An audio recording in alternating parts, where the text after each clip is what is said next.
Welcome, everyone. My name is Dustin Robinson, and I'm your host for Investor Hotseat, where we ask the tough questions that CEOs need to be prepared to answer. Since this show is about investing, a couple quick disclaimers. We are not soliciting investment on this show, and we encourage you to read the full terms and conditions at the psychedelicinvest.com homepage. The agenda for these episodes is always the same. We're going to have a 5-minute presentation from a CEO that will be followed by a 30-minute Q&A by myself, and then we will reserve 5 to 10 minutes for questions from the audience. So if you have any questions whatsoever, you don't need to wait till the end. Just drop them in the chat box, and we will make sure we get to them at the end. So without further ado, I'd like to welcome Cody Shandraw, the CEO of the Healing REIT. Cody, I'm going to pass to you. You have 5 minutes and you are on the clock. Appreciate it, brother. I don't think I'm going to take 5 minutes, but let me jump in the best I can. So the Healing REIT, why we're here, kind of the thesis of why this makes so much sense for today and exactly where the industry is at. So I've been investing in the psychedelic industry since 2019, have looked at over 400 companies to date, and the exact same problem kept coming up. Everybody from drug development companies to companies that have first-generation molecules to companies doing CRO work. Where is the real estate going to come from? Especially when you start talking about legal states like Oregon, Illinois, Colorado, Washington, D.C., and the list keeps going on. The most important part of the experience of psychedelic medicine, right, is you actually have to go somewhere to experience this medicine. Today, when you go to a doctor, the doctor writes you a prescription, you go to Walgreens, CVS, whatever the case may be, you're going to pick up that prescription, you take it home, and you take your medicine at home. This industry is completely different. You are going to go to a doctor, you're going to get your prescription, you're going to go to a center and you're going to have this experience inside of a facility.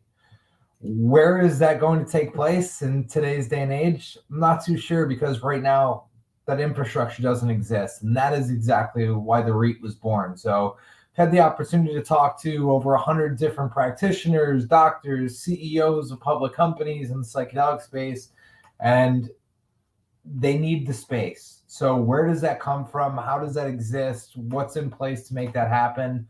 That's why the REIT was born. So originally, I run a VC fund by day, and after talking with all the CEOs that were invested in, it became very apparent that in order to expand and get the medicine in the hands of the amount of people that we want to, we need to have the infrastructure in place. The VA hospitals right now are over capacity. You look at programs like MAPS and PTSD. There's no way that these treatments are going to be done at the VA. So that means that having this entire infrastructure built over the next 12 months is going to be number one focus for a majority of these providers of these experiences. So we have a very vast infrastructure of buildings that we've already been looking at. We're currently exploring 39 states, hope to get to 50 within the next 4 months. And I think that this is going to be a transformational step in the process of psychedelic medicine for our industry. So I'm extremely excited to be bringing this not only to small towns, but large cities. And I think that's going to be something that the industry has not seen to this point. I'm excited to have you on board, my brother. Absolutely. Yeah. And full transparency, I am involved in the REIT. So we are, helping out where we can on legal aspects, regulatory aspects, capital raising aspects. So really appreciate you joining, Cody. Want to just kick it off. You mentioned that you have your own fund. You've been involved in this space. It would be great just for our listeners if you give a little bit deeper background on, how you got involved in the space. You're one of the very early movers, both in cannabis and in psychedelics. So if you give a little bit more history and background on how you got into this. Yeah, so I'd like to consider us an emerging industry fund, kind of tip of the spear investing. We've been very early to crypto, cannabis, battery metals. And then in 2018, I had a family member that was really struggling with some addiction issues, and psychedelics ended up saving their lives. And that kind of opened my eyes to the possibilities.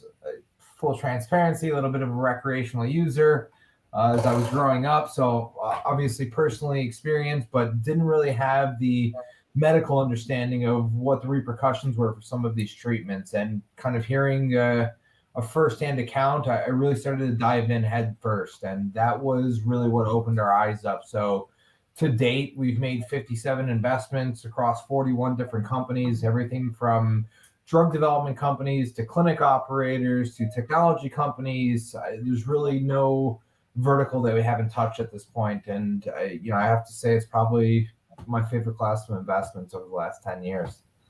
Absolutely. And so you're obviously super deeply ingrained within the psychedelic space, and you've decided to focus your attention here on the real estate vertical. You've invested all over, and now you're like, this is where the opportunity is. And the reality is we've been hearing for like the past 4 years that there's going to be a bottleneck when it comes to real estate and really the delivery of this. But why is now the right time? You didn't launch this 2 years ago. You're not launching this 2 years from now. You're launching this today. What's going on in the market now that you think there's a need right now for a fund like yours to basically provide the real estate services? So there were two main catalysts. Number one, obviously, we've seen the volatility in the public markets, and REITs have historically been a very safe place to park money, right? I mean, that's, you look at the last 25 years, REITs have outperformed the S&P 500 by a couple points. I mean, there's a reason why people tend to choose real estate as a safe investment. And number two, I had a very enlightening conversation with a lot of the team around MDMA therapy. And, we're talking 6, maybe 8 months tops before MDMA is approved. And BCG did a very interesting report. They're expecting 16,000 new clinics to be built. Where is that infrastructure going to come from? Where is the real estate going to come from? You're talking about working with a Schedule I substance. I'm not too sure how excited the banks are going to be to jump on that. So you need a trailblazer really to kind of jump on the opportunity, right? I mean, that's the most important thing. I think once the infrastructure is built and it's in place, I think you're going to see a lot of the major institutions follow behind, but there kind of needs to be a tip of the spear to, poke through that barrier. Yeah, I couldn't agree more. And you mentioned, the MAPS phase 3 trial, which we're hoping for approval in 2024. And you mentioned 16,000 clinics are going to need to be opened up. But in the meanwhile, I know you guys are focusing not just on psychedelics, but you're also going to be financing retail real estate for other types of services. So can you talk about, just putting psychedelics aside right now, what are the type of practitioners or practices that you're currently targeting to finance the real estate for, and why? Yeah, so diversity is obviously very important when you look at any industry. So I wanted to make sure that not only were these medicines being able to be delivered through a variety of different practices, I also wanted to make sure that the REIT had access to different verticals, especially ones that were interested in adding on ancillary services like psychedelics. So we've looked at close to 30 different behavioral health centers across the United States, from large chains to single mom and pops, different types of stores. Obviously, it's a very simple plug and play solution for a lot of these different practitioners. And then we've also looked at sports medicine, chiropractic centers, beauty, health and wellness, because obviously, listen, if they're doing IV vitamin drips or anything that's in the health and wellness space, it's a very easy switch, especially if the practitioners are already familiar with the process in the industry. I think that having them being able to explore and expand different verticals is going to be, for their existing patient base, most importantly, an easy opportunity kind of to flip the switch and have these opportunities present themselves. But bottom line, outside of psychedelics, like you said, I think that diversity is going to be key. So as long as it's in the health and wellness industry, something we want to look at owning the real estate and providing investors an opportunity to have, a piece of the pie. Absolutely. And so, I mean, you're talking about helping, addiction centers set up, chiropractor clinics. So is the vision ultimately that you'll finance this real estate for them, and eventually as psychedelics become approved, once MDMA comes approved, psilocybin, some of these other psychedelic compounds, is the vision that most of these clinics will likely incorporate psychedelic medicine as well? I mean, listen, my brother, that's always the hope. But even if they don't, one of the beautiful things about kind of being in the industry that we have been, right, is a majority of the people that are along for the ride are focused on the healing aspect. So I would love for every single person that has real estate through the REIT to offer these services. But even if they don't, if it's a cog in the wheel for a healing center, that's really all that matters. Looking at a lot of the geospatial data, one of the really interesting things is there isn't a city, a town, a state that kind of stands out from everywhere else, man. The curiosity is super wide ranging. And not just in psychedelic therapy, we found over 60% of people that have searched for psychedelic therapy are searching for alternative healing centers. Whether that's hot cold therapy, whether it's sound therapy, whether it's red light therapy, stretching, yoga, whatever the case may be, that curiosity kind of spans a lot of different verticals. So I mean, listen, in a perfect world, would I love every single one of these people that offers psychedelic therapy? Of course I would. But if the doctor's choosing to stick with their proven modality that they've been doing for years or decades, I'm happy to do that too. The most important part is bringing a wealth of opportunities to not only investors, but also the people that are searching for, different ways to feel better. Yeah, and I know, you and I have talked a lot, and we both see psychedelics as just one tool, and all these other, behavioral mental health clinics, they're offering various tools. And I think even if they're not offering psychedelics at their facility, kind of having this ecosystem of multiple real estate properties that have different modalities, I think is super powerful. So you mentioned some of the geo tracking you're doing. I know you guys are very data driven. Could you give a little bit more background as to your relationship with Healing Maps and how you're kind of using some of their data and technology to identify properties? So Healing Maps was one of the main foundation stones of the REIT. So invested in Healing Maps a little over 2 years ago. And one of the reasons why I was so interested was actually being able to look at the data behind not only how many people are searching for these therapies, but where specifically geo-targeting, where these searches were being done. And funny enough, I thought it was going to be centered around major cities. It wasn't the case. I mean, it's almost universally spread out across the country. And once you start kind of isolating versus population centers versus lower density population centers, the search traffic is almost the exact same across the board. So media has done a very good job of spreading the word of exactly the capabilities of these medicines.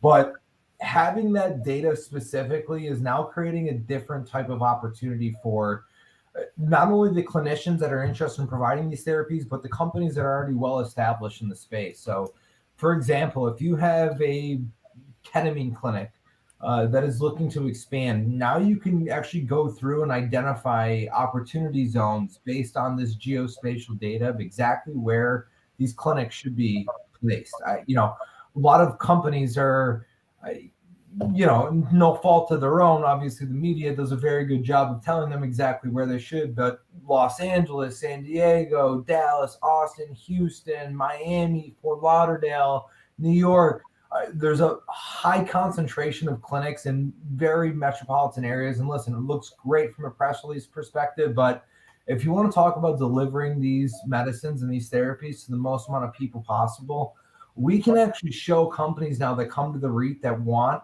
another property, another location, or 10 properties, 10 locations. Listen, here's the clinic density for this area, the city, the state. These are where a majority of the clinics are placed currently. These are where the searches are being done. This is where the population centers are.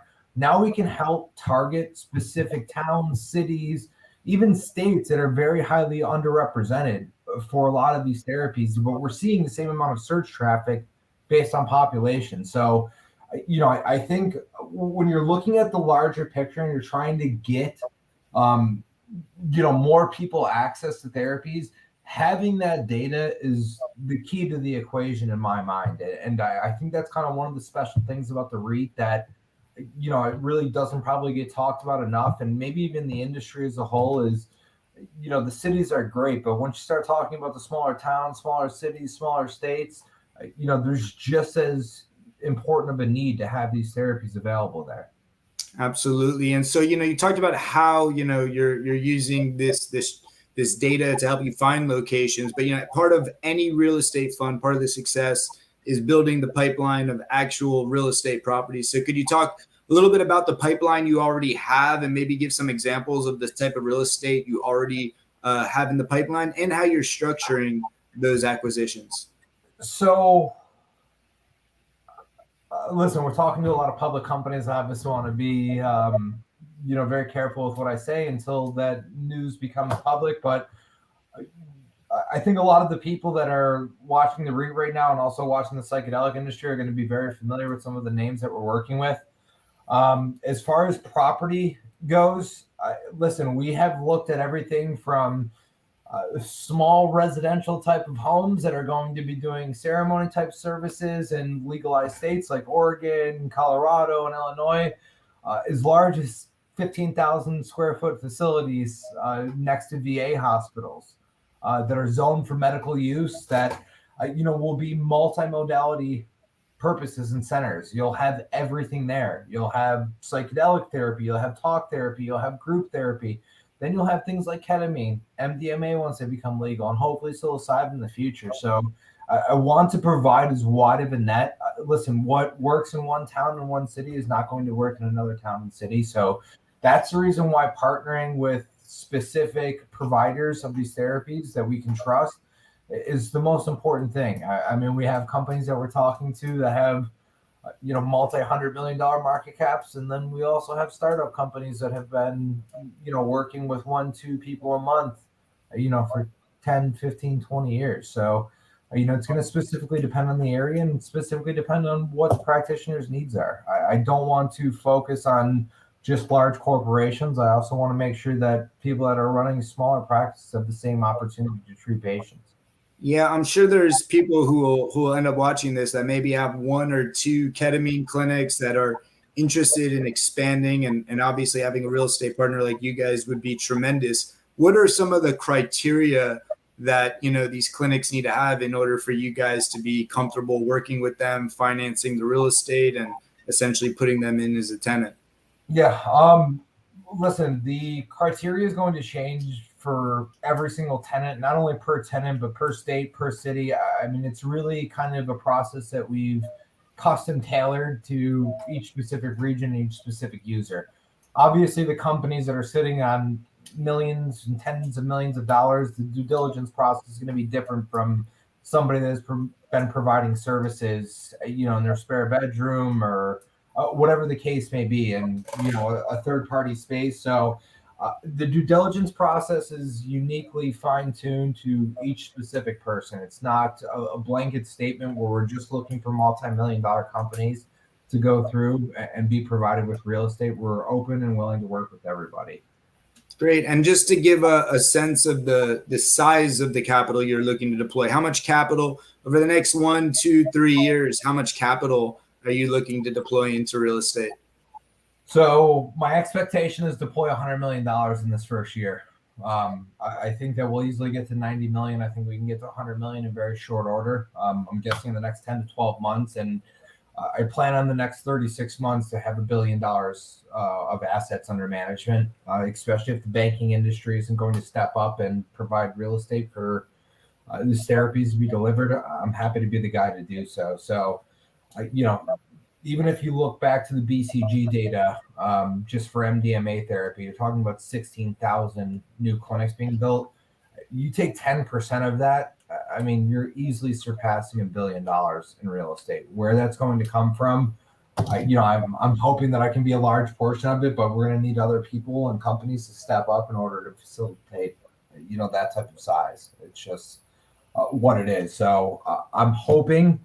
And I fully plan on delivering on that, of reaching, a public market within the next 12, 16 months tops, and having access to some larger lines of credit and revolving credit facilities in order to be able to deliver on what we said that we're going to.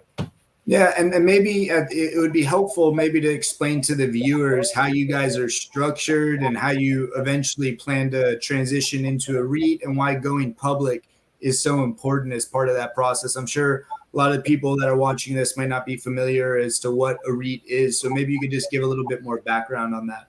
Yeah, so right now today we're structured as a Delaware corporation. The reason why you would end up switching over to a REIT is, and the reason why I guess more importantly we structured originally as just a real estate investment vehicle is eventually you will switch over to a REIT. And what a REIT does is it pays out 90% of the profit. So as an investor, if you're looking again, and this is the reason why REITs tend to perform so well, especially in times of downturns in the public markets, is you have to pay out 90% of the profits. So as an investor, just like you do every single day, that listen, most of the time the companies you're investing in, it's very high risk. You could put $1 in and eventually you might not see anything. Eventually you might see $10, but it's a long-term process. Where a REIT is a structured real estate investment trust where every quarter you're going to be getting a dividend payment for every dollar that you put into that company. So it has taken the volatility out of the stock market. REITs tend to perform very stable. Like I said, they've outperformed the S&P 500. And you and I were talking about this the other day. $26 billion have come into real estate for medical offices in less than 60 days this year. It's the highest ever that's ever occurred. Healthcare costs continue to increase. We have an aging population. Mental health has continued to unfortunately increase every single year. It's a very long-term, not only investment, but it's something that you can feel good about putting your money into, right? Where it's helping people get better, whether it's physically or mentally.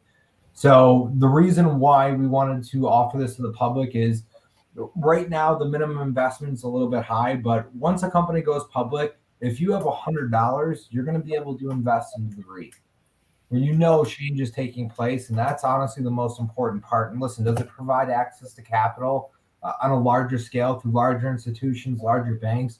100%. But the most important part is bringing this back to the people that need it most and believe in the mission, believe in the idea. And the public markets it's a beautiful thing about this country, right? Is you can take a company public and anybody that believes in the idea of the company is able to invest inside of it. Absolutely. And, you talked about the REIT from the perspective of the investor. And, as I'm hearing this, just to reiterate, 90% is actually distributed back to those investors. So from the company's perspective, you're not really able to retain those earnings, right? A lot of times these startups, they retain their earnings and keep reinvesting that capital into the company. So if you could talk a little bit from the company's perspective, since you're basically going to be distributing out most of your earnings, I assume that means that you guys are just constantly raising capital in order to fund future expansion.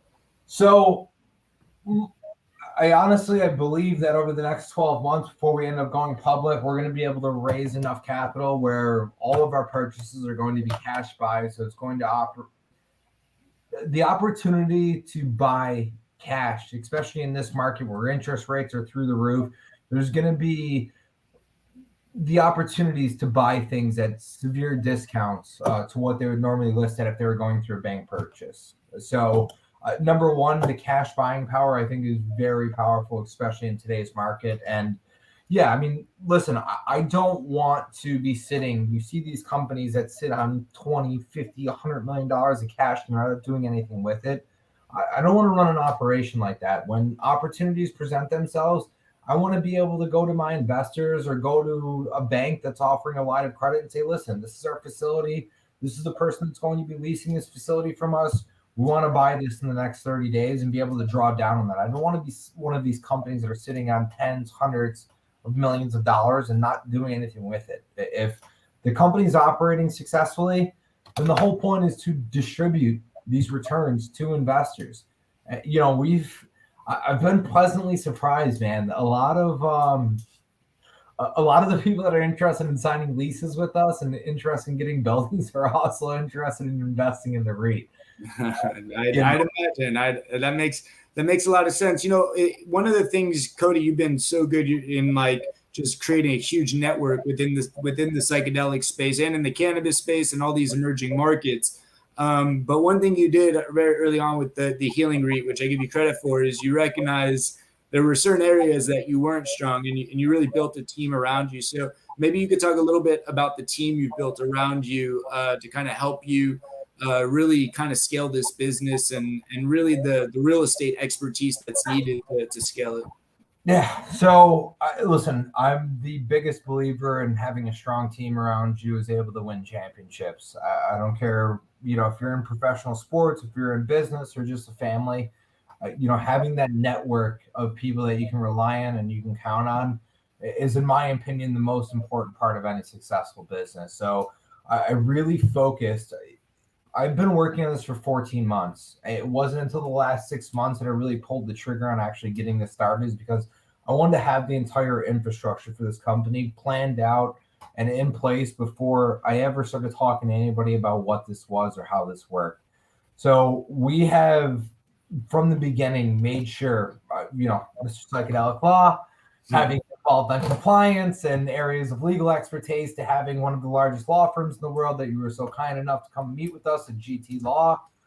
Make sure not only compliance, but also legal conversion from a real estate investment vehicle into a REIT structure, and then obviously the go public option, to having insurance partners like Adam from NFP Partners, and having clinic operators that have actually owned and operated clinics in the space, like Daniel Carcillo from Wisana. And then most importantly, our CEO, Ty. Ty has a 20-year track record and $1 billion of assets under management of real estate transactions. And that, most importantly to me, was the missing component. Like you said, man, I've been around the industry for a long time, and we've always talked about this. I mean, especially since you and I have known each other, the real estate aspect is just so underlooked. And I didn't want to be in a situation where I knew all of the best companies and I knew all of the best people from the legal perspective. I knew all of the best operators, but didn't have a handle on the real estate side, especially when I was going to be putting not only my own money in, but also friends, family members, and other investors. I wanted to make sure the real estate side was really buttoned up. And that's where Ty, kind of really came in and was able to step up and, take the baton. It's just something I don't have a lot of experience in outside of owning a home or something like that. I've never done commercial real estate, man. I've never structured these transactions. I've never made sure, I had investors that were being taken care of, not only from a security standpoint, but also from a return standpoint. So the team is everything. I'm the biggest believer. I don't care if you're the janitor or the CEO of this company. Everybody's treated with the same amount of respect, and everybody has the exact same input on what we're doing and how this is going to launch. Absolutely, yeah. And I've gotten the benefit of meeting most and actually all these team members, and Ty is great, Carcillo's great.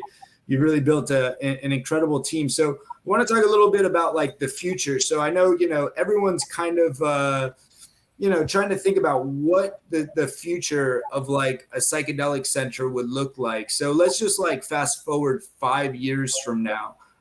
What do you expect like the psychedelic clinic or psychedelic center to look like? I mean, are they going to be providing multiple compounds, ketamine, MDMA, psilocybin? Will they be dealing with multiple indications, addiction, depression, all these other things? Will they be offering talk therapy and some of these other kind of tools for dealing with behavioral and mental health? What do you think like the psychedelic center of excellence will look like 5 years from now?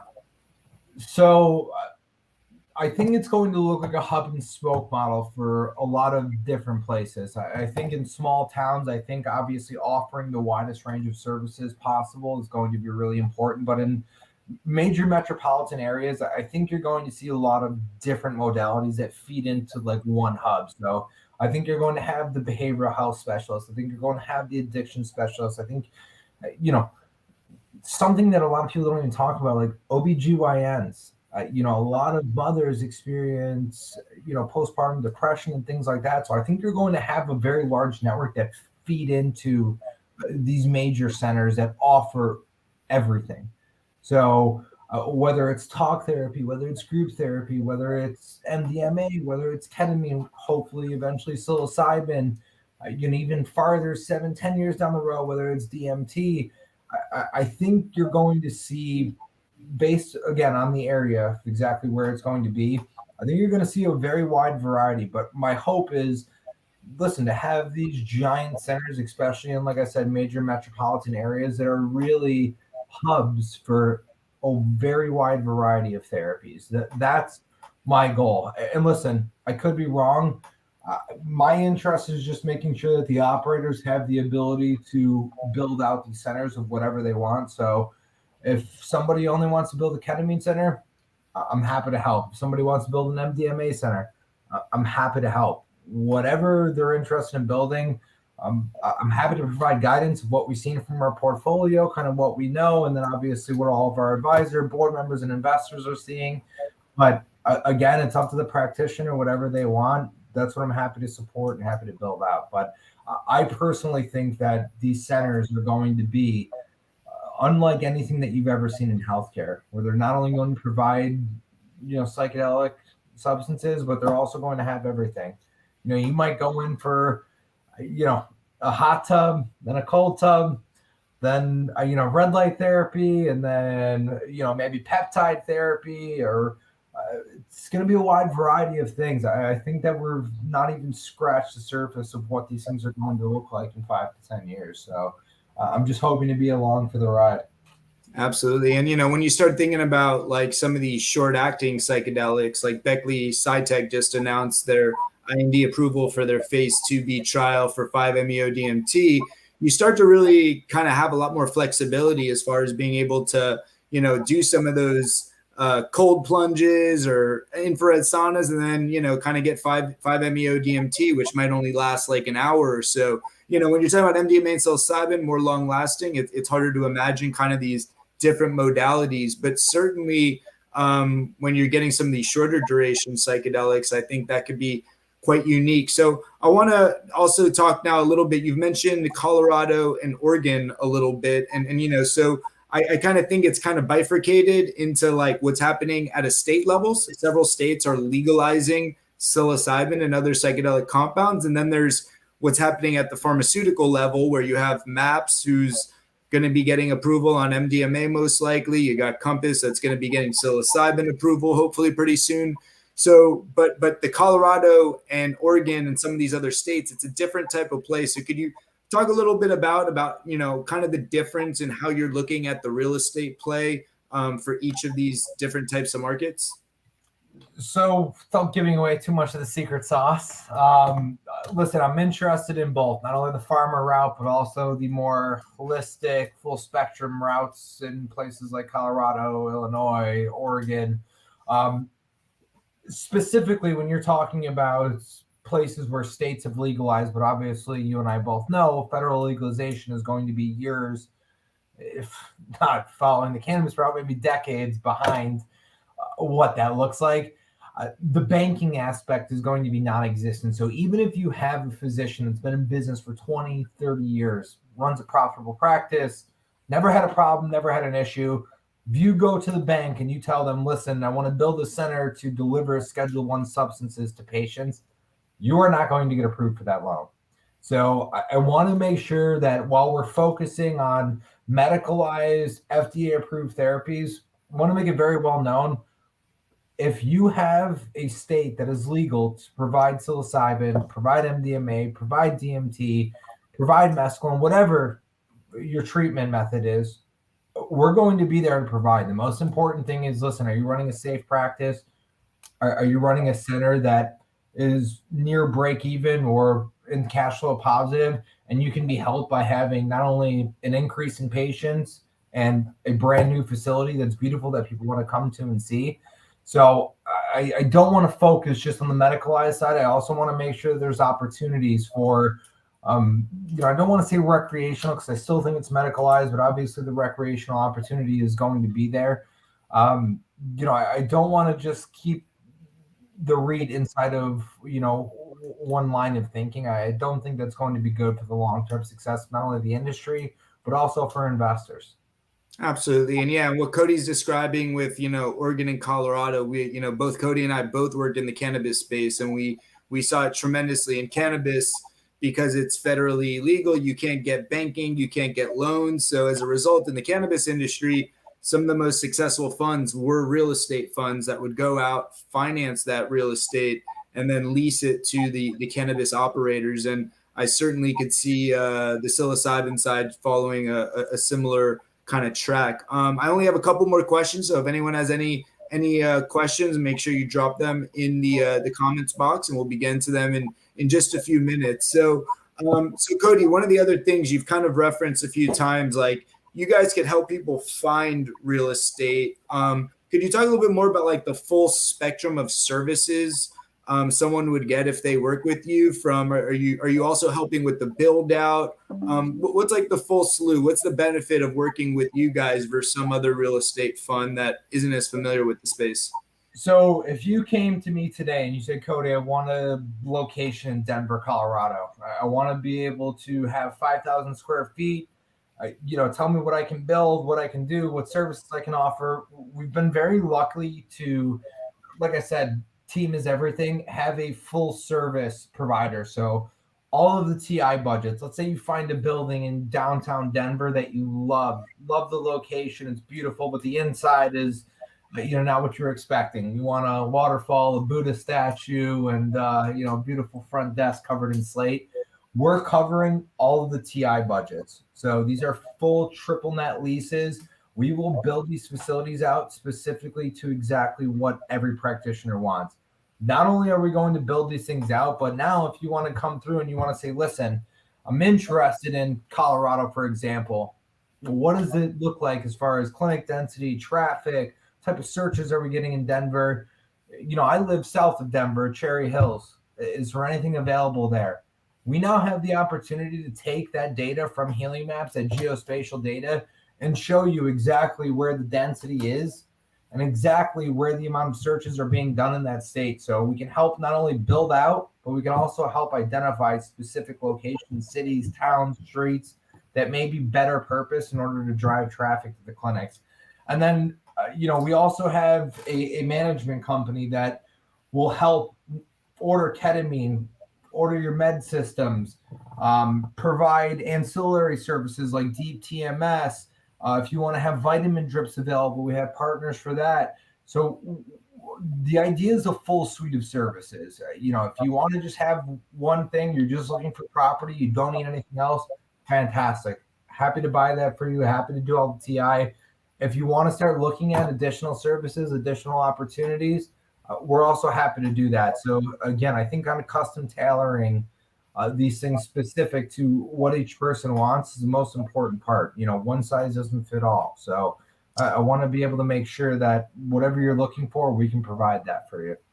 Absolutely. And we're going to jump into questions. One last question. So if you have any questions, we might not have questions. So if there's any questions, drop them in the box. Last question for you, Cody. If people want to learn more, get involved, if they have a ketamine clinic and are looking for a real estate partner, where could people get in touch with you? Where could they find you? Where could they get more information?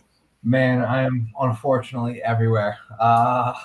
Listen, reach out to me on Instagram, reach out to me on Twitter, reach out to me on LinkedIn. You can email me. You can message Dustin. He's been very helpful of, passing along contacts from every walk of life. Healing.real estate is the company website.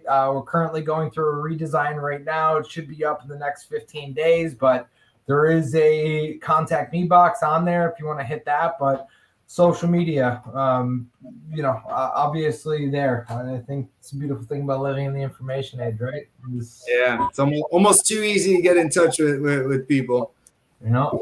Awesome. Well, yeah, we're going to jump into Q&A.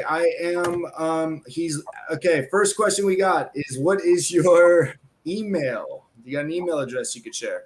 Yeah, Cody at healing.realestate or Cody at Ambria, Ambria cap.com. Yes, and I will tell you, Cody's always very responsive to email, so I think that's a good way to get in touch with him. Right now we have no other questions. So if anyone else has any questions, you could write them in now, or we were going to move on and close stuff out. So it does not look like we have any further questions, because we must have done such a good job basically explaining everything that we got going on. Host with the most, brother. Yeah, there we go. No, there's no questions left over. Oh, we got one more. Do you invest outside the US? So we are currently going through with our legal team in order to hopefully expand out. Obviously, the regulatory landscape outside of the United States depends not only on each country, each territory. There's a lot of different wide-ranging laws. Right now, we're specifically built out for the United States within the next 90 days, Canada. But that's right now our main focus. The most important thing for me, one of our advisors and board members is a former Navy Top Gun pilot. Shout out Matthew Wiz Buckley. And, hearing these stories about these veterans having to go to a different country, especially, they may not be in the best financial position. I want to make sure that the people in the United States, veteran population, domestic violence survivors, are not having to pack up and travel to different countries, and experience these medicines and these therapies. So right now, my main focus is on the United States and eventually, like I said, in Canada. But my goal is to have this a global REIT eventually. But right now, focus is in the U.S. Yeah, and I know Cody's talked to a couple of the different retreats that are in like the Jamaica or Netherlands. So definitely there's probably down the road going to be some real opportunities to kind of expand outside into those countries. Next question, any interest in PA? Super interested. We had a very long discussion around where do these first centers make the most sense to go. And we had some really interesting data come out around the top 100 VA hospitals in the United States. And Pennsylvania has two very large VA hospitals that we would be very interested in building some of these first centers out around. So yeah, super interested. It's high on the list. I'm from Buffalo, New York, so I'm technically Pennsylvania. Nice. We got a question from Paul Roth. Does it make more sense to focus on one modality in several locations first? Listen, great question. Again, I think it's up to the person that is interested in these facilities. So I don't want to tell someone how to run their business. Obviously, if they built a successful brand, successful company, they know what their patients and what their core group are most looking for. So listen, for some companies, is it going to be only ketamine therapy? 100%. For other companies, as MDMA comes live, is it going to be MDMA? 100%. For sports therapy and chiropractic, is it going to be that? For behavioral health centers and addiction services, is it going to be that? 100%. I don't want to tell somebody how to run their business or what they should be focusing on and what they should grow. So my job as president of this company and chairman of the board is to help these companies expand to where they need to go. So, I'm not focused on one modality of treatment. Whatever that provider thinks is best, that's what I'm going to be here to support and help with. Great. Next question is from our man, Josh Hardman. We better pay attention to this question because Josh is a well-known individual in the space. So I know this is a good one. So he was going to ask about the U.S. outside of the U.S. expansion, but do you have any plans to collect outcome data from patients? So this is something that we've looked at, we've talked about, and I think there would probably be from people that are specifically focused on the space. They would know the companies that we've talked to. Again, sharing patient information between, you're going to have major companies that are using this REIT that may be quote unquote competitors in the industry, and they may not want to share information with other companies. So we have several CROs in our pipeline. That's all that they do is, focus on collecting information. Specifically, as far as it goes for the REIT, that's not going to be a requirement for us. If they would like to collect data, we have service providers that can help them, and assist in doing so, but it's not anything we're going to be focused on. The real estate and helping these companies find available locations in spaces that make sense is going to be our number one focus. Yeah, and I think it's interesting, if you have, 100 to 200, 500 different clinics under your belt, one of the things, Cody is so connected. He knows the different, companies that are collecting that data that have like enterprise management system for psychedelic clinics. He knows the marketing companies that will help some of these clinics with leads. So I think, creating that broader ecosystem that could really kind of at least point some of the clinics in the right direction, I think is going to be huge. Would data me love to have access to all that data and see everything? Of course I would, but it's not going to be a requirement. Absolutely. Paul Roth's question, where can we find hospital data? I can see the VA hospital as we speak in Marion, Illinois. Feel free to reach out to me. I'll share some of that information with you. Again, we've been spending the last couple of years aggregating all of that data. So I'm happy to share that if you want to jump on a call or shoot me an email over. Great. And we got Jessica Baskin, who it looks like she's going to be one of your tenants in the future. She's interested in opening up a clinic. No question there, but we appreciate that, Jessica. Jessica, reach out to you. Paul Roth, do each of the different modalities have varying balance sheet needs? So one of the beautiful things about this is, listen, I'm not your boss. I'm not your manager. If you were looking for a property and how you want to run your business, that's, it's your prerogative, whether you're running at 5% margins or whether you're running at 90% margins. It's not my business. So I know a lot of different practitioners that are focused on, just helping the most amount of people that they can, and profit comes secondary. And, again, back to the capitalism side, I know people that want to make sure that they're driving Ferraris. It depends on each specific clinician, what they're looking for, but I have nothing specifically in our due diligence process that makes sure that these companies are making millions of dollars a year, or practitioners are making millions of dollars a year. Again, the most important thing for us is making sure that the most amount of patients can be treated. Next question from our boy Paul again. So how does one assess the profitability versus the risk of the practitioner? So the due diligence process is streamlined. Again, it's going to depend on each specific market, not only based on what the property they're looking for, but also what the cost of that property is. So every single location that we're looking at for every single tenant that we're putting inside of that location, there will be a qualifying process. But again, I want to make sure that everybody understands I'm not looking for the millionaires and billionaires to own these things. The beautiful thing about owning real estate, especially in the medical space, is if we do give somebody a chance and it doesn't work out, because again, we're buying these properties in cash, we're buying them in most cases well below the value of what these buildings are worth. So I'm more than happy to give people an opportunity to open a location, even if they don't have 10, 15 years of financials to support that. Because listen, if a chiropractor, the yoga studio, if a dentist wants to move into the location, it's still going to be available. Again, this is medicalized real estate that is specifically zoned in a lot of cases for therapy. So, it's not a hard cutoff in exactly what you're looking for. But again, my own personal money is in this, my fund's money in this, a lot of friends, family have money in this. I just want to make sure profitability is there, but I also want to make sure access and opportunities are there for everybody. Absolutely. And we have another question from our buddy William Gold. William is a very great investor in the psychedelic industry and very knowledgeable. He wants to know if there's any offering documents that are available. I can send you something to take a peek at. Feel free to email myself or Dustin, and we'll get the appropriate materials over in your hand.